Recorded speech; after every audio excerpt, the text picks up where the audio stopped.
السلام عليكم ورحمة الله وبركاته. بسم الله الرحمن الرحيم، والصلاة والسلام على أشرف المرسلين سيدنا محمد وعلى آله وصحبه وسلم تسليما كثيرا إلى يوم الدين. صباحكم مشرق بنور الله، صباحكم كله خير وإيمان، صبحكم الله بنور الإيمان، رزقنا الله وإياكم الجنة ونعيمها والصحة والعافية، ورزقنا من حيث لا نحتسب يا رب العالمين.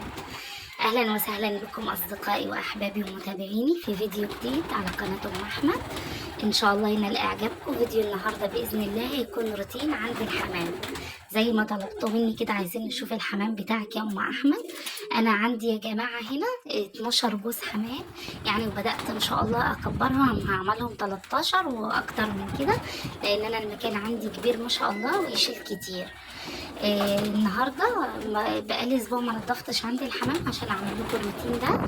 طبعا من اهم الشروط عشان يبقى عندك حمام كويس وتاخدي منه انتاج كويس جدا، الزغاليل الصغيره لازم تنضفي كويس جدا تحت الحمام. لازم ما يكونش تحتيه اي ديدان ولا اي حشرات ولا اي حاجه، عشان تقدري تحصلي على انتاج كويس جدا للحمام.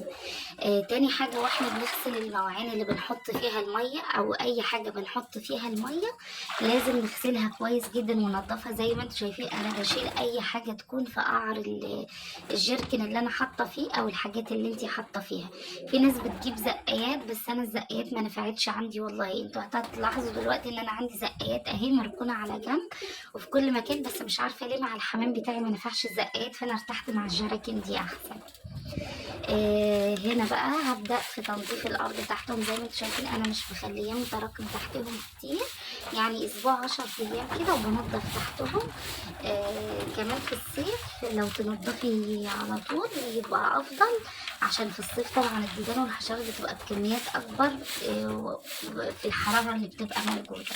دلوقتي شتا فأنا بسيبه تحتهم يعني بالأسبوع 10 أيام، مش بتفرق يعني تقريبا اللي تحتهم ده بقاله 10 أيام كده ما نضفتش تحتهم ولا حاجة.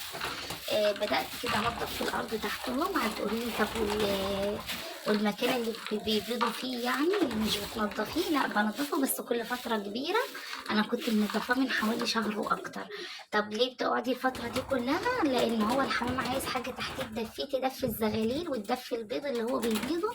فاحنا لو نسيب اللي هو تحتهم في زي ما بنقول كده في البناني بتاعة الحمام او في الصفايح اللي احنا حاطينها لهم يبيضوا فيها.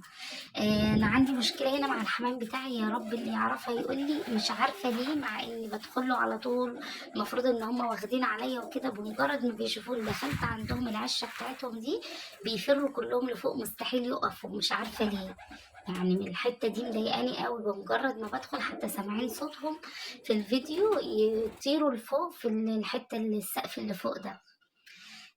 هنا أنا باوريكم نضفت الحمد لله تحتهم، واللي تحتهم ده اللي اللي خدته منهم ده مش هنرميه، الناس ده بتاخده بتسمد بيه الزرع، بيبقى كويس جدا. يعني في ناس كتير بتاخد الحاجات دي، اسمه زبل الحمام او الحاجات الفضلات اللي طالعه من تحت الحمام دي، بيبقى سماد طبيعي اصلا للزرع وكده. في ناس بتبيعه، بس انا عندنا زرع فانا هنحطه في الزرع بتاعنا يعني، هيبقى زي سماد طبيعي كده مع الكيماوي والحاجات دي. هنا زي ما انتم شايفين انا نضفت لهم الاوضه تحتهم ازاي. هتقولي لي ايه يا ام احمد اللي راكناه عندك ده وحاطه عليه الطبليه؟ ده انا مشتريه لهم ذره من السوق وحطها لهم، باكلهم منها، لان احنا شايفين غلو العلف. العلف بجيبه وبعمل بيه خلطات هتشوفوها معانا. هنا بوريكم الزغاليل بتاعتي ما شاء الله اللهم بارك، يعني بدون علف الفتره دي خالص. والله انا كان بقالي فتره كبيره جدا ما هحط لهمش علف الا معاكم دلوقتي، وكميه قليله اصلا. زي ما انتم شايفين ما شاء الله اللهم بارك، البيض معظمهم بيضين اهو زي ما انتم شايفين، وفي اللي تحتيه الزغاليل هتشوفوها دلوقتي. يعني لو طلع لك مثلا من ال 12 جوز اللي انت مربياهم حتى في الشهر 5 حلوين رضا، يعني حاجة كويسة جدا. هتأكلي منهم أولادك، ولو أولادك مش بياكلوا بيتك ممكن تبيعي منهم. جوز الحمام دلوقتي وصل عندنا هنا في الصعيد والله العظيم ل60 و70 جنيه، ما بيرضوش أصلا بال50 دلوقتي. زي ما انتم شايفين المية لازم تكون نظيفة جدا جدا تحت الحمام، لان الحمام ده من النوع اللي هو نظيف. الحمام من الطيور النظيفة اللي عايز المكان اللي تحتيه يكون نظيف جدا، والمية نظيفة بتاعته، ولازم تهتمي بيه كويس جدا جدا. صلوا على الحبيب المصطفى يا جماعة تغنموا. ربنا ويرزقنا وإياكم الجنة ونعيمها. بتمنى منكم انكم تدعموا القناة وترفعوا لي الفيديو. عايزة افعل القناة في اكبر وقت عشان اقدر انزل لكم كميات اكبر، وان شاء الله انتظروني في طيور رمضان. انا لسه ما جبتش البط ولسه ما جبتش الفراخ البيضة. هبدأ معاكم دورات جديدة للبط المسكوفي بإذن الله. احنا هنا بنستعمل المسكوفي. لو قدرت اجيب اي انواع تاني واربيها معاكم، بس مستنيه بس العلف ينزل شويه، لان بصراحه حتى هما بيقولوا العلف نزل بس هو منزلش قوي يعني، لسه قاعد غايب.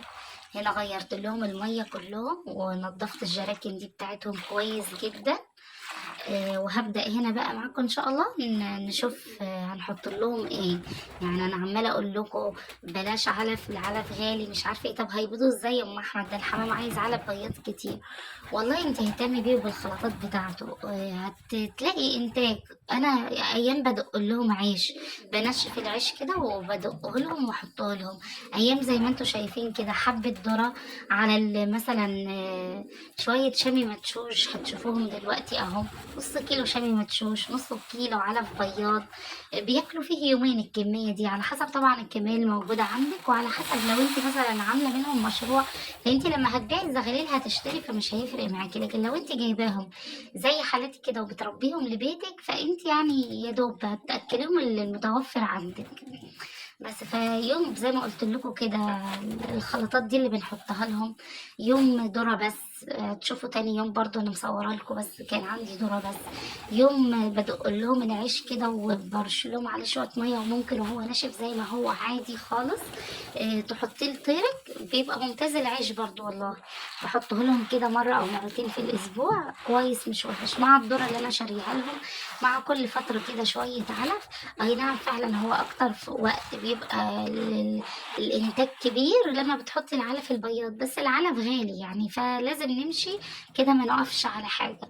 بصوا هنا كنت على ما كنست ونضفت وغيرت الميه كده، هم كانوا جاعوا فنزلوا كده. انا حبيت اقعد عندهم كده شويه، قعدت كده عشان اوريكم نزلوا كده على اكل، بس مش كلهم، هم في مشكله فيهم مش بيحبوا ياكلوا وانا موجوده خالص.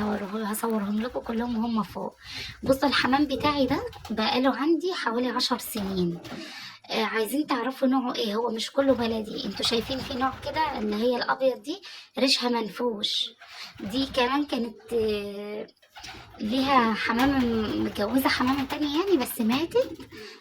ده اسمه الحمام الهزاز. ده جميل جدا وبيبقى شكله حلو، حتى الانتاج بتاعه بيبقى شكله جميل كده، وطول ما هو ماشي كده زي ما يكون بص واثق في نفسه ازاي ونافش ريشه دايما.